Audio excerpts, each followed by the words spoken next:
Ah, all right. So work. The music is nice.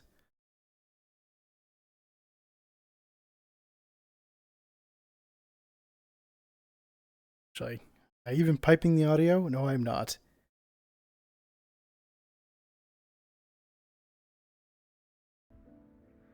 There. That'll work. Little ambiance for my shitty story. All right. You're still, guys, it's coming through properly. You can see me on cam.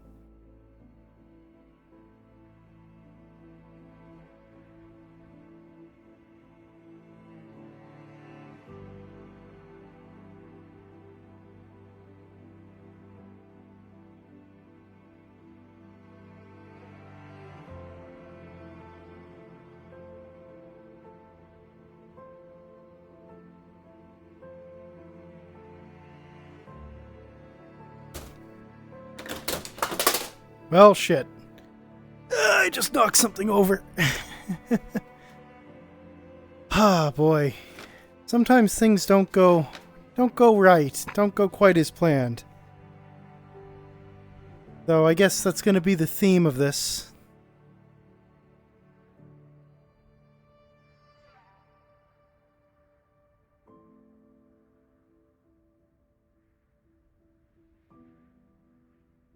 Okay, let me bring this closer.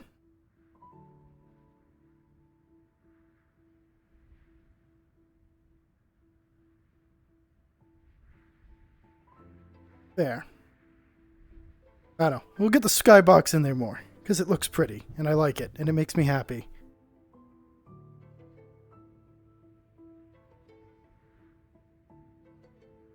I'm being way too anal about this. Ah, shit. Okay, I guess it's time. This is the moment. This is when I talk. I don't think I'm going to look back at chat, just because I really shouldn't be kind of a hand talker. That's why I wanted to do this also in VR. I'm going to not look back at chat a whole bunch. Just because I just kind of want to stay focused in the moment and go through my story.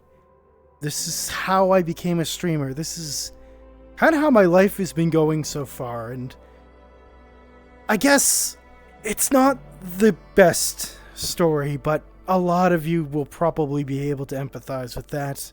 We all have little bits of shit that we go through. Just this one has been kind of prolonged. But I guess this is it. For the people who are new, who just want to hang out and enjoy fun games and stuff and laugh, this might not be for you. This is more for the people that have been around with me for the past year, that I feel like I talk with a lot of you, and I know what's going on in your lives, but I've largely kept my own a mystery. You know that I'm in college currently, but I had a job, and I used to love it. It's not my first time getting an education. This is actually my fourth. That should tell you already that something went wrong. I guess I should start at the beginning. When this all happened. Originally, I graduated college in 2013. I have an advanced diploma in chemical laboratory technology. I'm a chemist. I loved it. It was very near and dear to my heart. Unfortunately, when I was in high school deciding what to do with my life, there was a huge hiring boom going on in the chemical industry, particularly in oil and gas. And a lot of big oil companies, as well as a lot of pharmaceuticals and whatnot, would come to the high school and say, go into this, it'll be a good career for you. And I decided to go and follow that. Because I love science and I love chemistry. It is very near and dear to my heart, as is physics and biology. I would have probably gone into something biomedical, except I am terrified of needles. I have a phobia. It's awful. So chem is where I went. And into college in the first semester, the companies would come and they would say there's a job lined up for you when you graduate. And in the second semester, only one of them came and said, hey, we might have jobs for you when you graduate. And in my third semester, year, first year, second year, third year, in my third year at the college, approaching the end, completing my program, no one came. I graduated into a bust. But I was able to find work, not in the industry that I cared about, not doing what I loved. But I did cell phone sales for American Telephone and Telegraph. Yeah, that one, AT&T. No one calls. And I should also say I didn't just do sales, I also did billing, primarily. I also had to deal with sales, but since I wasn't officially on the sales team, we didn't make commission. We were paid minimum wage to mostly handle billing issues. And no one calls about their bill because they're happy. I learned getting screamed at, getting yelled at, verbally abused, the way most customers won't do it to your face, though anyone who works in retail, you know that they do happen from time to time. But on a phone, it's not even on the daily. It's on the every 15 minutes, if not less, 5, 10. Someone new is screaming at you, livid with you, because everything wrong right now is your fault. But I learned so much from that. I learned patience. I learned how to survive and handle stress, immense amount of stresses.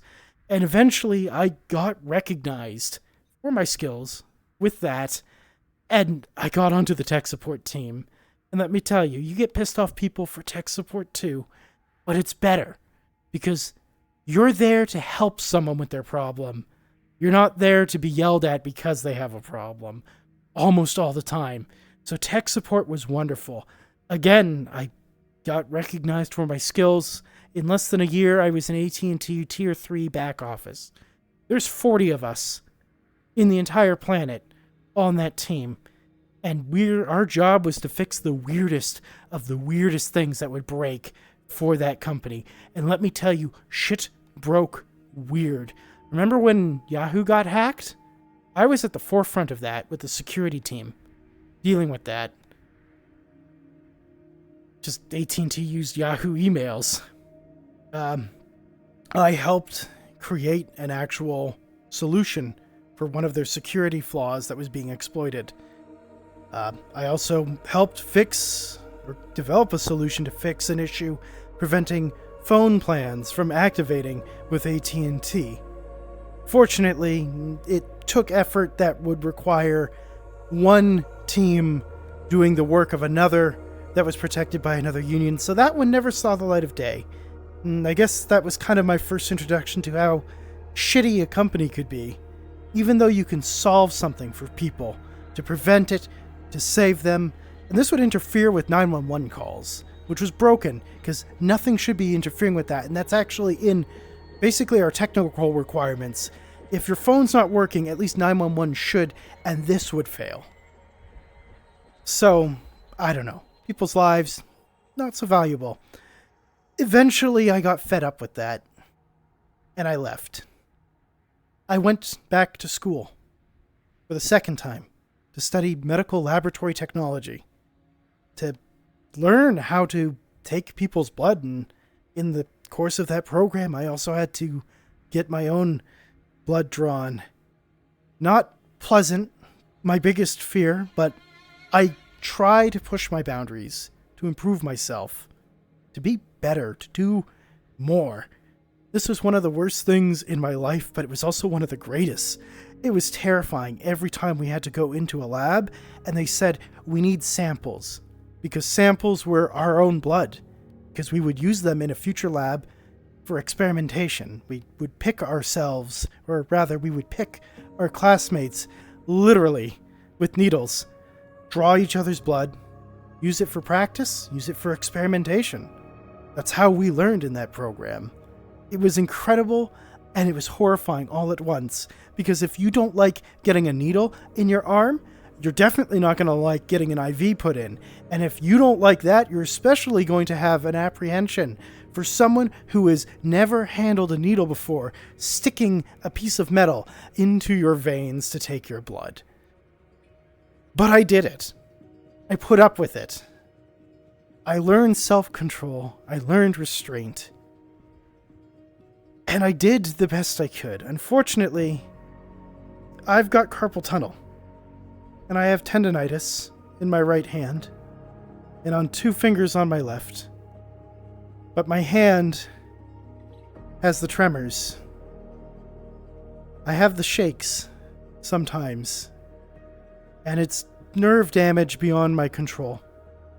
It's not painful most of the time, though you'll hear me when I do Beat Saber that I'll mention the fire is starting to spread out of my wrist and up my arm. You'll notice when I go to select things how much I can struggle to point and click properly at times. And unfortunately, when you're learning MedLab, one of the jobs that you first go into is phlebotomy. That is to say, the collection of blood. Almost all of them start off as phlebotomists, and I spent an entire lab section, 20 picks into one of my peers, one of my friends, and I couldn't get his blood. And he's not even a hard pick. I left him with a bleeding bruise under his skin that turned his arm red. And he was fine with it. Accidents happen, but I couldn't control the shakes. So, in my second year, I made the difficult decision. I gave up on this thing that I had loved. Second to chemistry, then first. But I wasn't done yet. I can't just quit. You guys know I've got the DARE system in chat. You know I like a challenge. You know I always try to push myself to do further, to do more, to do better. So the day that I resigned from that program, I also put in an application to return to the college and study something else. In the meantime, I'd been learning 3D modeling, graphic design, how to do animation, how to do rigging. It's where this Airwave model comes from.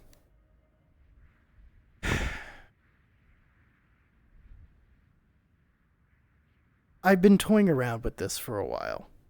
Getting good. Making things for VR chat. Valve, Beat Saber. The Valve Index had come out in that time as well. And it was incredible, and it was inspiring. I'd been tinkering in Blender at that point for, I don't know, good 6-7 years. So I've had some experience, though it was all more fanciful hobby. I never really particularly invested my time, but I was doing so more and more. It would become my obsession to do things in 3D, and especially now that I needed time to fill until the next semester began, until I could start learning computer-aided design and computer-aided manufacturing, to learn how to program a computer through 3D modeling to manufacture and make things.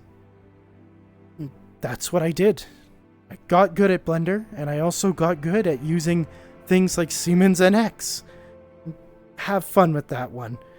But I learned it, and I loved doing it. I found, yet again, a third calling in life. Something I truly, truly loved doing. Something I enjoyed so much. But you know how these stories go. We've been here already once, twice. So here we go, for the third time. I go back in. I graduate college. It was a breeze. 3D comes naturally to me. Learning how to use and set up a CNC machine. I even got hired part-time at the college as a research assistant doing nanoscopic measurements using a CNC and a laser integration. It was incredible. I got to do amazing, amazing things in that program. I got to use the 5-axis mill, which is an absolute machine of creation and design that no one else was trusted with. I also crashed that machine. I don't know if you guys know what it is to have a building half the size of a city block jump, but it's kind of terrifying. You are very quickly surrounded by instructors wanting to know, what did you just fuck up? As it turns out, aluminum at those speeds and at that impact strength just splatters. Steel bends like it was rubber. I've made mistakes. I've fucked things up, but I've always learned and continued further. Thanks, Wolfen. Anyways, nonetheless, despite my mistakes, they told me to clean up the machine. They gave me tools to fix things. Mostly they gave me a wire scrub and told me to go into the machine after it was powered down and made safe, and told me I need to clean the aluminum splatter off the interior, which sucks. Should say this machine is the size of a, medium-sized shed. You can go into it. But I thought I was going to get kicked out of that. Didn't happen. They were fine with me because they said, now that you fucked up this badly, you will never fuck up that badly again. Life lessons, I guess. Anyways, like I said, some of this might seem familiar. Some of you may have been there yourself. These things happen. My story is not special. It's not unique, but it's mine. It's where I came from. So, out of that program, naive in a world where I think I actually know how things work, I go and I get yet another job. This time I'm hired by a company whose name, ironically, is Honesty. Honesty Tool and Mold Manufacturing.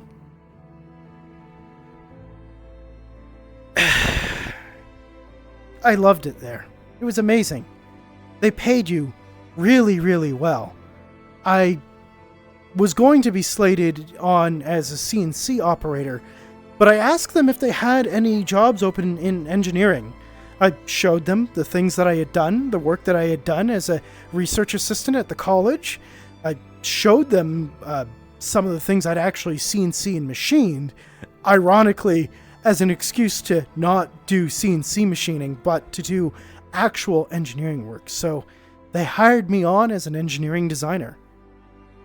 They put me at a desk, said, hey, here's a program, here's the training manual, read it, we'll check back at you in a day. So halfway through the day, I pretty much had the program down. I was already starting to model with it. They went, wow, that looks good. We've got a special job for you. And I guess maybe this is why they gave me a job to begin with anyways. Turns out it was the shit job no one else wanted to do. They gave me the job of taking 3D models that the rest of the engineering team creates, stripping it down, making 2D schematics. They basically would give me no feedback. I would essentially get a 3D model, and it was entirely up to me to figure out how this piece of equipment operated, how it was wired, what type of electrical connections it would use, what functions it would perform, every little bit in it that was supposed to move, what was supposed to not move, what could move at any given time without colliding with any other part. I'd write out the operational sequence. I would draft the 3D components into 2D schematics, color code, label. I would make it so you could operate this piece of equipment. I literally wrote the manual on it, and frankly, for 2 years, anything that you see in North America that's running on 4 wheels, I probably had a hand in the equipment that made the plastic parts for those vehicles. For everything from Teslas to Chryslers, BMWs, Hondas, hell, Even Lamborghini had a contract with us. Ferrari did not. Fuck you, Ferrari. Wow, that totally failed at giving them for a bird there. Uh, uh, uh. There we go. Fuck you, Ferrari. Anyways, we did a lot of really, really cool stuff. I can tell you guys something really neat. Tesla Cybertruck. In the back, there's a little rack holder. It's got this weird staggered pattern. It's called a kazoo. I know that because I helped with the wiring schematic for that tool, because the company that made the original wiring for it, Synventive, fucked that thing hard, and we had to rewire it. So the electrician where I worked came to me and said, "This is all fucked up. This is what I'm going to do. I need you to redo all of the electrical schematics for this tool." It took a week, including the weekend. I did a 7-day to get that done. Actually, I guess if you do 7 days, you end up going into the next week with those on top. So I did, what would that be? 12 days in a row? Oh, wait, no. I also worked the Sundays in addition, because I worked the Sunday shift in addition to the regular 5 days. So I'm working 6 days a week. But you know what? I'm making fucking bank at this company. And at the time, it seemed like they were treating their people right. This was also during COVID, though. A lot of smaller tool shops, they didn't do so well. Jobs were lost. Companies shut down, and we're the 5th largest one in North America. We're actually very big. So we inherited a lot of their contracts. We got big. We were already big, but we got bigger fast. We expanded out from Canada, already into the United States, but we opened up another plant there. We expanded into Mexico. We expanded into Europe and into Italy. In our own city here, we went from having 5 plants to 7. And they were building another one as I was leaving the door, but we'll get to that in a moment. So you might be asking if everything was going so well there, if you were making good money, if you loved your job and what you did it so well, why are you here? Why are you back in college to learn nursing? What went wrong? Well, because the company grew, the workload increased. Post-COVID demand made everything... There was huge demand. There was so much more to do, and the company continued to grow. Unfortunately, my team consisted of me and, well, my assistant. That was it. Which, it is wonderful having an assistant. By the way, if you guys ever get a job where you get to have an assistant assigned to you, oh, it's a magical thing. Anyways, so it was me and my assistant. But we did good. I trained my assistant. I showed him how to do everything that I did, and he got good. And he didn't even have... He was a part-timer from another department that did print shop work for us. Because we had our... Hi, Beppy. We had our own print shop at this company. We were big enough that we needed to make our own signage. We were big enough we needed our own logistics company. So we had one of those too. Anyways, this is where things become problematic. With all that growth, the engineering team doubled in size. They put up a new building and moved the engineering team into it, as well as kept the old building and had an engineering team there. Plant 4, which was originally slated to be storage, ended up being a full production facility. Everything got big fast. Workload doubled, and then it tripled, and then it sextupled. And myself and my assistant, we couldn't keep up anymore. I did the best I could for 5 months. Stayed late, worked 60-plus hour weeks, 6 days a week, trying to make do with the demand to keep up with what was needed. And I just couldn't. After 5 months, and starting to fall behind because of severe burnout. I met with my manager. I'd been tracking our production progress already, so I had the data to back it up. 2 people is not enough. But with one more, with a third, we'd be able to keep up with demand so long as it didn't increase any further. And engineering was constantly growing. Every now and again, someone would get fed up and leave and they'd have to replace them, which I found strange because why would anyone quit this job? Why would anyone leave this company? It's so wonderful. Despite the expectation of all the hard work and the long hours and 6 days a week. Again, they treated us right. They bought us pizza, basically every month. We got a lot of bonuses. I also I made myself a frenemy of a lot of the engineering team. Definitely a good friend to a lot of the design leads and the program managers there, because I would catch things. When I was doing those schematics, when I was going through those designs, when I was stripping things down, I'd find errors, I'd find mistakes. We got paid bonuses for that. Oh man, I was bringing in typically over $1,000 every year extra in bonuses just for finding those mistakes. They weren't super common, but there was enough of them, and there were big ones, and I always loved finding one, checking a tool, seeing that it was at tryout, going over to the team that was doing their investigation, finding them scratching their heads going, why isn't this working? Why is the part coming out half melted? And then explaining to them how a cooling junction isn't connected correctly inside the tool and needs to get remachined to function. Go report it to my manager, report it to engineering. They'd be like, well, shit. Makes them look a little bad, but again, they weren't super common. They did a good job. They'd get it fixed. I'd get paid. My little bonus. It was good. It was good. But again, the workload is now sextupled. I've been doing 60-plus hour weeks for the past 5-hour months. I'm burning out. I'm beyond the limit of what I can handle. I'm starting to lose sleep because of the stress. Management decides to schedule an interview to look deeper into the concerns I'm bringing up.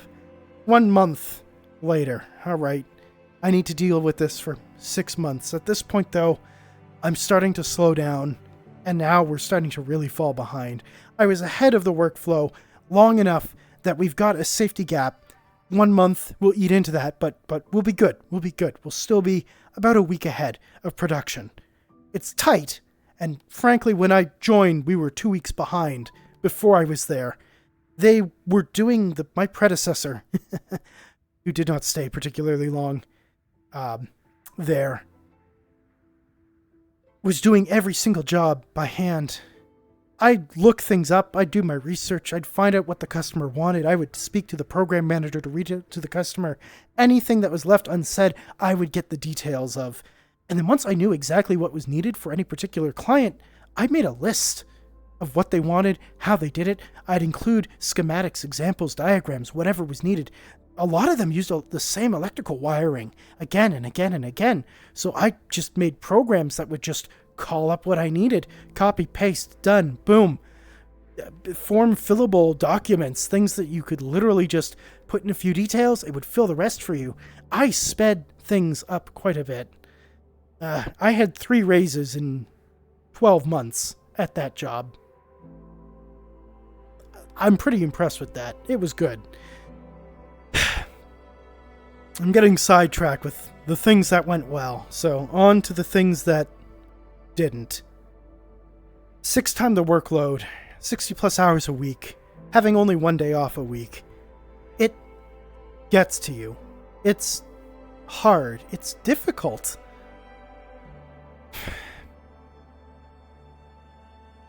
We needed one more person. They said they couldn't do it, or didn't want to do it, because bringing on an extra team member is an extra $70,000 a year expense for the company, just for an assistant role. Okay, I can see the qualm there. I can see the issue, but here, I'll save $30,000 a year on licensing hardware and equipment by sharing my desk. I come in the mornings, give them the afternoon shift, or give them the morning shift, and I'll take afternoons, whatever. Or my other assistant, again, was willing to hot seat with someone throughout the day and work a split shift. The hours weren't going to be particularly great for either of us, but we were willing to do it. $30,000 savings in licensing, equipment, desk space, all that stuff. You know? No. Still too expensive. Not going to do it. Eventually, many months later, this is close to 15 months now of this going on.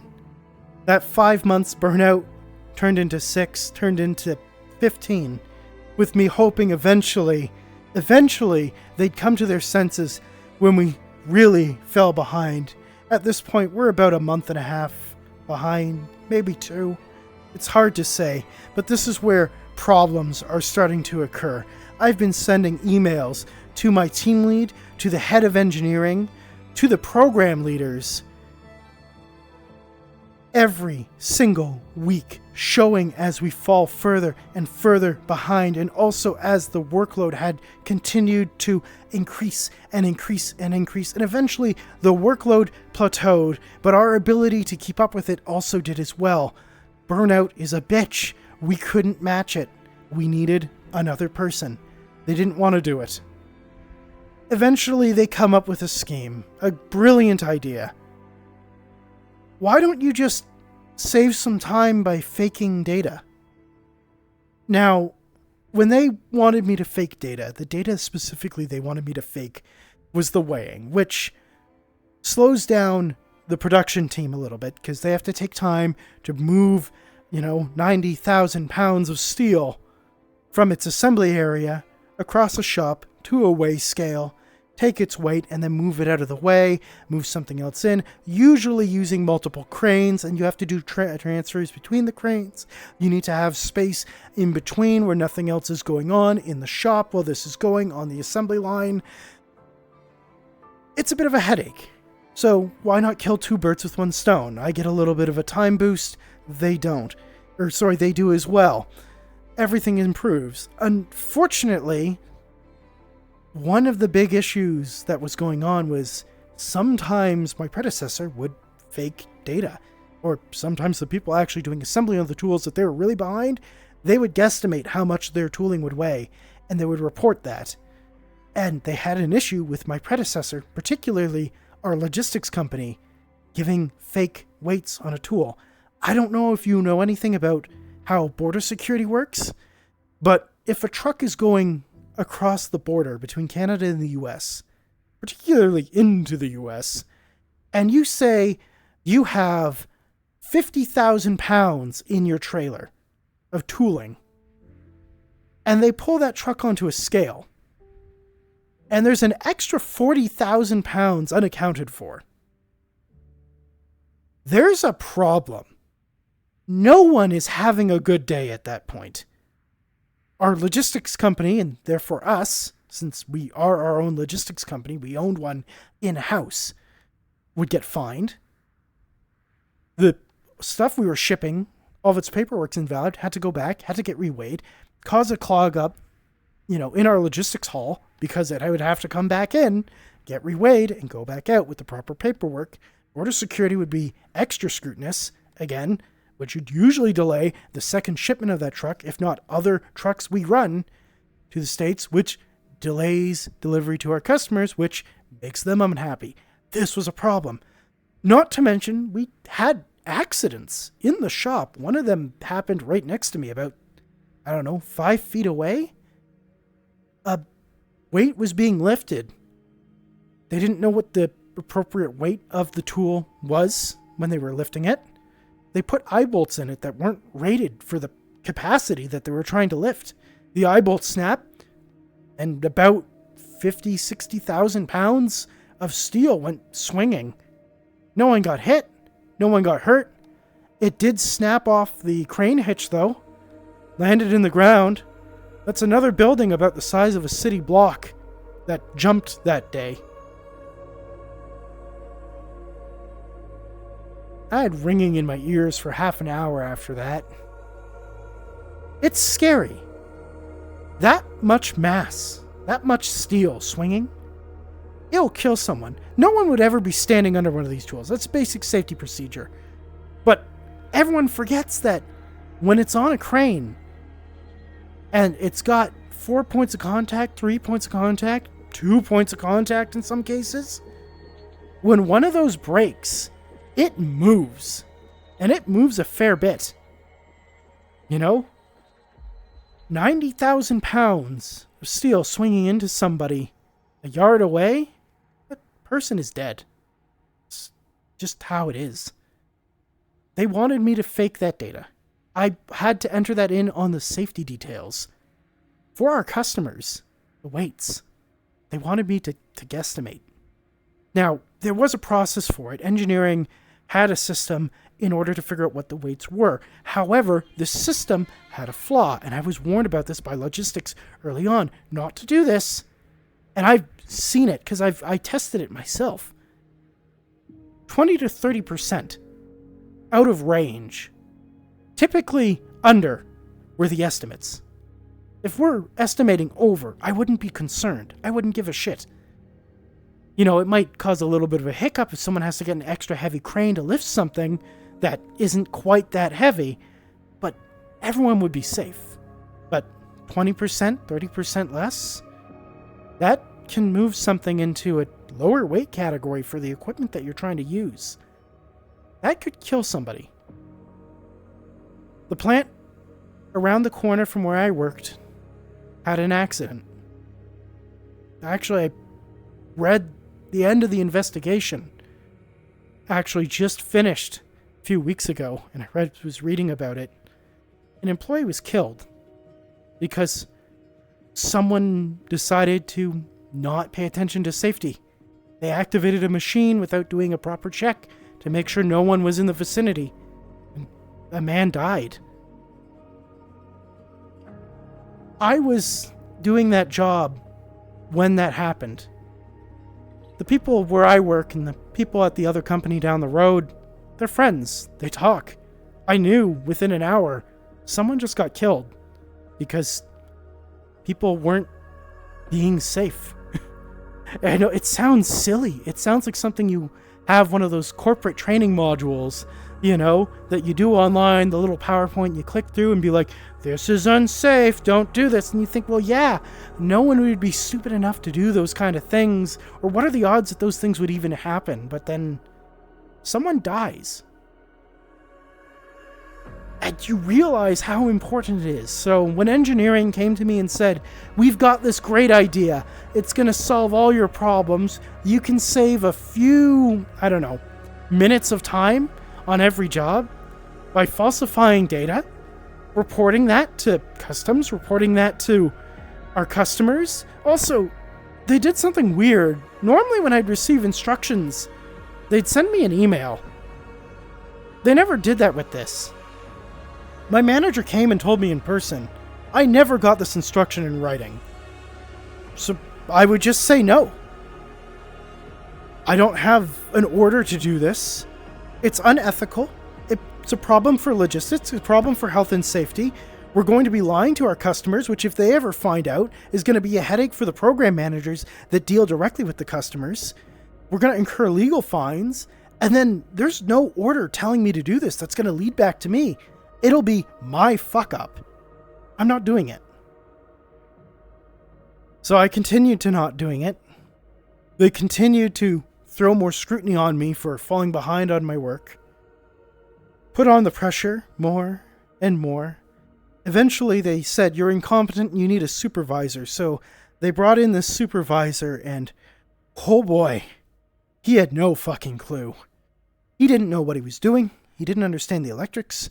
He didn't understand basic fucking physics for how a lot of these things operated.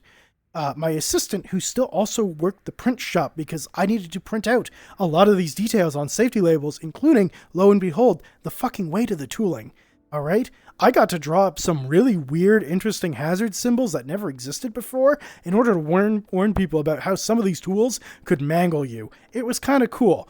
But to the point, We had our own print shop. My assistant also ran that. He would create the safety labels, the diagrams, whatever, that also needed to be mounted specifically on the tool. So we would print them off with big stickers, slap them on metal, cut them to shape, send them out to get riveted on. Our supervisor would help out sometimes with the printing. They'd never reload the printer with new vinyl or other materials. They would never clean it after use, so we'd run into jams and misprints, and they ended up costing us more time trying to help us out than they did actually helping. And every time they fucked something up, my manager would come back asking why myself and my assistant were suddenly so much more incompetent when they thought we knew how to do these things, because we did. We had proven that we did. I couldn't take it anymore. The stress was so intense. At this point, I'd been suffering about a month or so of insomnia. I hadn't been sleeping. A coworker came to me. I was slumped over my desk, breathing erratically. Woke me up. What's wrong? I just looked at him like, what do you mean, what's wrong? I'm just working at my desk. Like, you just came up to me. I had no fucking clue what had happened. I had passed out. There had been a few other instances. Also, people came in, found me slumped over my desk, in my chair. One time, I found myself. I was just on the floor. I don't know how I got there. I was just on the floor. Had a bunch of scuff marks on my headset because I was listening to music at the time while I was working. Probably saved me from a concussion. But I was just on the floor. Let me get this into your head. That is scary. Something's wrong when you're just suddenly having to pick yourself up on the floor and you don't know what happened or how you got there. Intense, extreme stress can kill you. So, again, coworker comes up to me and goes, "Are you okay?" I'm like, "Yeah, I'm just working." Like, what do you mean, am I okay? You're slumped over in your chair and you were breathing really strangely. Okay. I gotta stop this. Something's wrong with me. I'm broken. I've been so depleted, so worn down. I'm probably putting my life at risk at this point. I go to my manager. I request medical leave.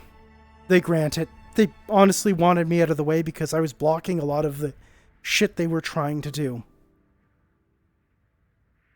In the meantime, while I was off on medical leave for a couple months, because it took that time to be rehabilitated, I went to my doctor.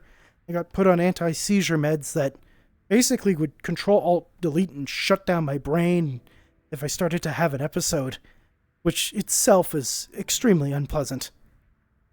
But at least I got to sleep.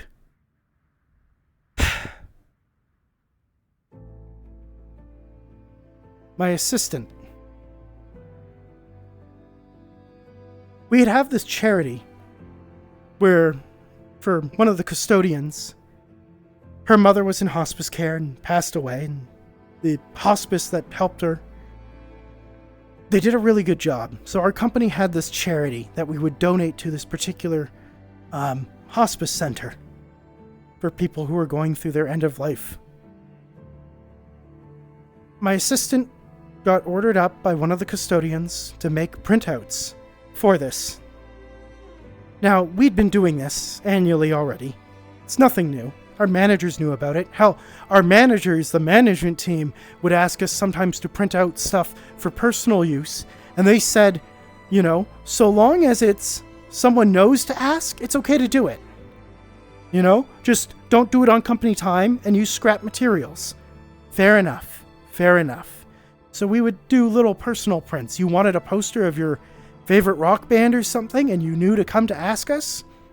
We'd do it. We'd print it out on our break time or after our shift. We'd clocked out and we'd still be doing it as a favor for someone. It was just kind of one of the perks of being there. My assistant was printing out these posters for this charity event that had year after year been approved. Supervisor walks in. "What are you doing?" Oh, I'm just using some scrap on my break to print off these posters for the charity. Oh, okay. About half an hour later, our manager comes, says, hey, I need to speak to, my assistant. They brought him to HR and they fired him for stealing company resources. Turns out, when I was gone, they promoted him to a full-time position to help cover for me. And then they asked him, hey, do you want to fabricate weights for us? He explained, well, it's not going to save time, it puts people at risk, and you're not giving us a written order, so if I do this, I'll be at fault if something goes wrong. So they found a way to fire him.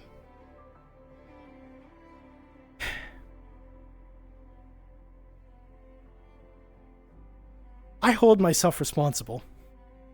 He says I'm not, and I guess he's right. But I'm the one who told him to do the job with integrity.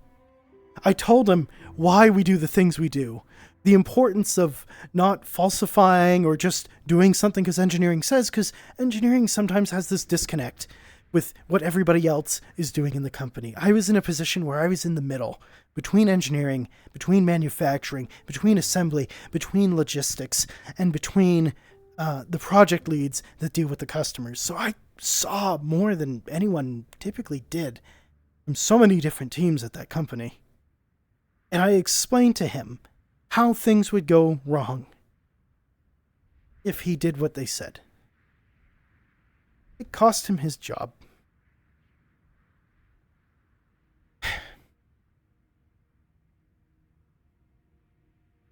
So, he texts me. Just the day I come back is the day they fired him. I think they kept him there long enough, since he knew how everything worked like I did, and as soon as I was back, well, they didn't need him anymore, so they got rid of him that day. He texts me later that day on my shift, hey, I'm no longer at the company anymore, just wanted to say goodbye. Do you want to go get a coffee after your shift and I'll tell you about it? Text him back? Sure. I figured he had a passion for graphic and website design, so I figured he just found a different job that was more, his speed and what he liked, instead of this one where he was doing a lot of engineering work, which he had no formal background in. Nonetheless, he did it really, really well. He was skilled. So, I met with him after work, and he explained what had happened. I went in the next morning, I handed in my keys to my office, said, I'm done, and I left. Third dream, job, career, gone. Just like that. I'd been dealing with 15 months of burnout. A very close friend of mine at that point, and my colleague, lost his job, following advice that I had given. I'm responsible for, that. And I left. I left that job.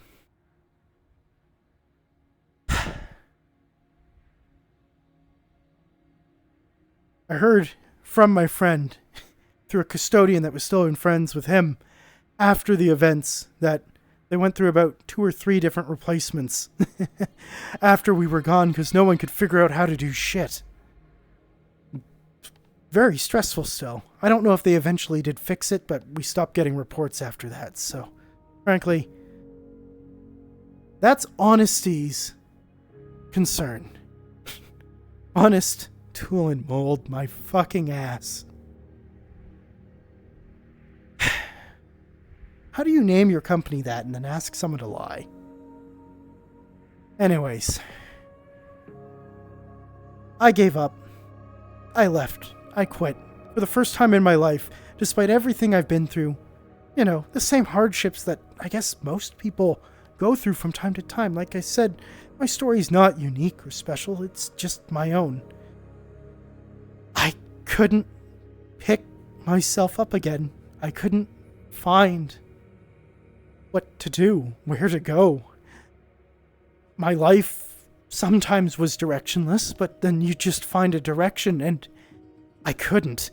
I was broken. Incredibly, incredibly broken. 15 months, burnout. 2 months, almost no sleep. Passing out, seizures. I'd shut my eyes and I'd see flashes of shape and color. My thoughts basically disintegrated. I couldn't keep concepts in my head. I had ADHD that I had learned to conquer without medication. Sheer force of will. I'm still recovering to this day from that. I got set back to what I had with my ADHD back in high school and grade school, and I'm still trying to get full control of my mind back, my work ethic back, my focus back, because that's what it cost me.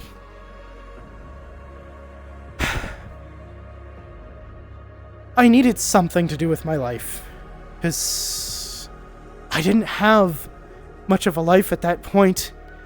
I was breaking down, I was failing fast, I wasn't recovering very quickly at all. Things were moving fast in a direction that they shouldn't. I had no job, I had no direction, I had no life, I had no job, I had no direction, I had no life. I couldn't focus, I couldn't think anymore. The insomnia was coming back, and I didn't know if I could go through that again. I had thoughts, plans, ways to end it. And then a tragedy struck. Not my own, somebody else's.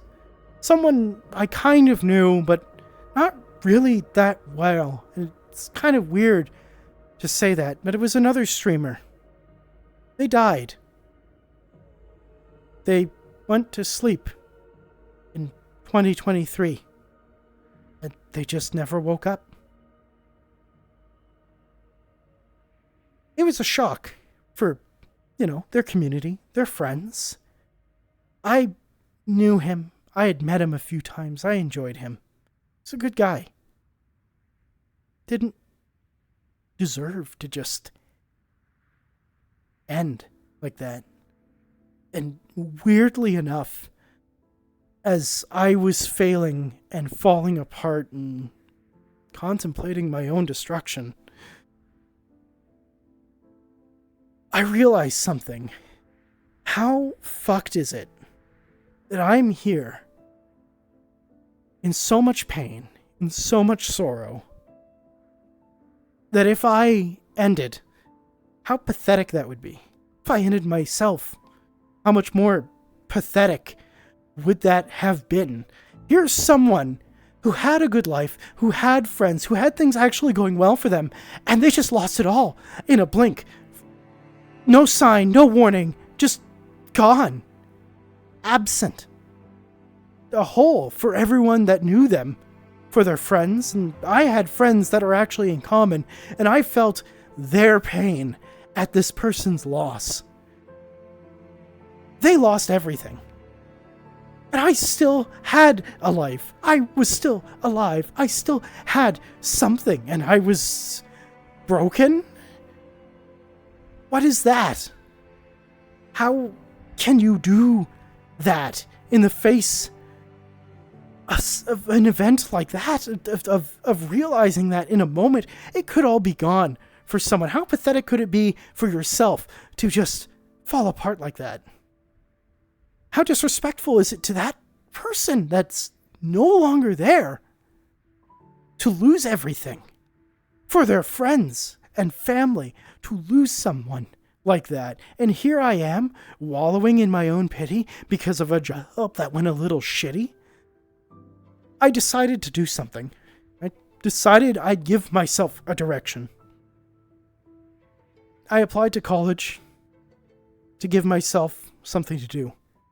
I was going to dedicate myself, similar to that custodian's hospice nurse that took care of their mother in their end days. I was going to help the sick. I was going to help the injured. I was going to help those that were in their own end times. I was going to do something with my wife that was meaningful, that was worthwhile. I was going to help others. In the meantime, though, I didn't have a job. I had my savings. They're definitely going to help, but I have to carry myself now for 4 more years of college. That money does run out eventually. It will. But maybe there's something else I can do. Way to bring in something to help take the edge off. Not a lot. This isn't an ask for money. No one here should be feeling guilty or sorry or like you owe me anything. You don't. And I appreciate every moment anyone just shows up. That means so much more to me than any money ever actually will. But I hatched this scheme. My ex-boyfriend was a Twitch streamer. He was then my boyfriend when he became one, and he was fairly successful. I figured, hey, I could do that. I'll give my life direction. I'll have something to pass the time. I'll learn a new skill. I'll get better. I will pick myself up. And I'll do what I had done before, what I thought I had forgotten how to do, that I could no longer do. And continue. And so, I meant to start by the end of January. I was a week off, but first Monday of February, I went live. I put on Minecraft in VR because I think VR is an amazing technology. I went out to explore a new and virtual world, starting from the beginning, much kind of like my own life was doing at that time. Hello. My name is Air. And, well, it's the first Monday of February again. It's essentially been a year as far as I'm concerned. We've come full circle. I'm still here. I've found success. I've made this something amazing. I know some people look at their follower count and they think it's never enough. Or they look at it and they go, it's triple digits, it's not much. But I'll tell you something. Every one of you means so much to me. Every time I see you in chat, it means so much to me. I have been successful. This has been a success. And now I'm back in college. I'm studying.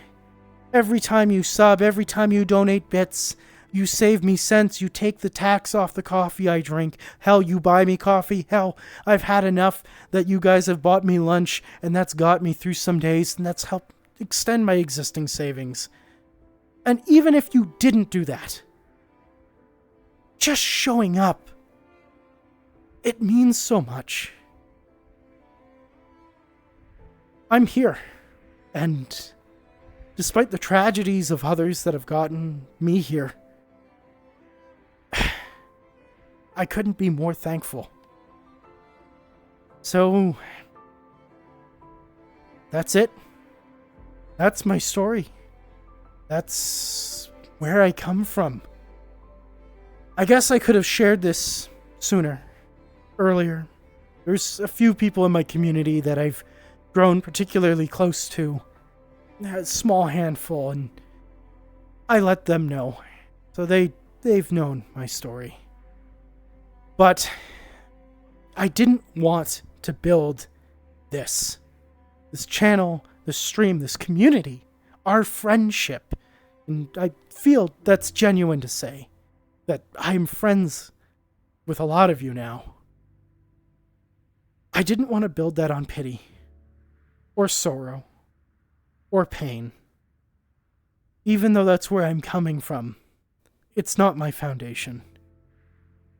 I needed to make sure that if I was to build something, I could do it on my own, from good from laughter, from enjoyment, from friendship, from good vibes and good times.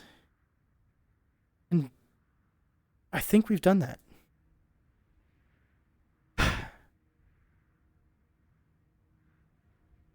Guess I'm done now. That was a lot to get off my chest. I don't even know how much time has passed.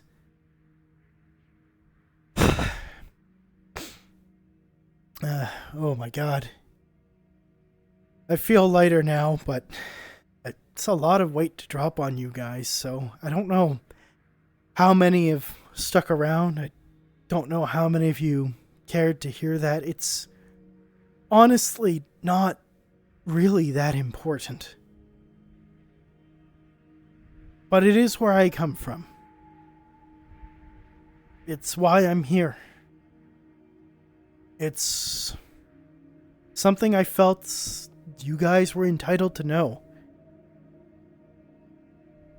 I guess that's it. I'm gonna turn around now and look at chat.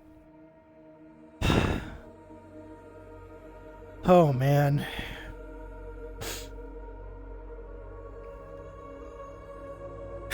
I still aspire to be one of your greatest instances. Hey Thomas. Sonar, Archon, Cinder, Regic, Beppy. Everybody. Joe. The new guy going, oh my god, I just followed you. And now you're hitting me with this sob story. Anyways, Crazy Kane, everybody. Thank you. Had a very full life, and I guess it's gonna be fuller still. Joe, thank you so much for the bits. Again and again. Oh, and thank you again so much for being here. Again, I'm not trying to simp for money or payouts. I'm just glad you guys were here and that you listened, and I'm glad to see when you guys come back for future streams. Gonna have to get used to you, Air. You have one of the greatest reasons to continue this journey. I know it well. Keep at it. And the people will follow, will support, and will pick you up when you are low. I'm hoping there's not going to be many more low times in the future, though there probably will. Like I said, this story isn't unique.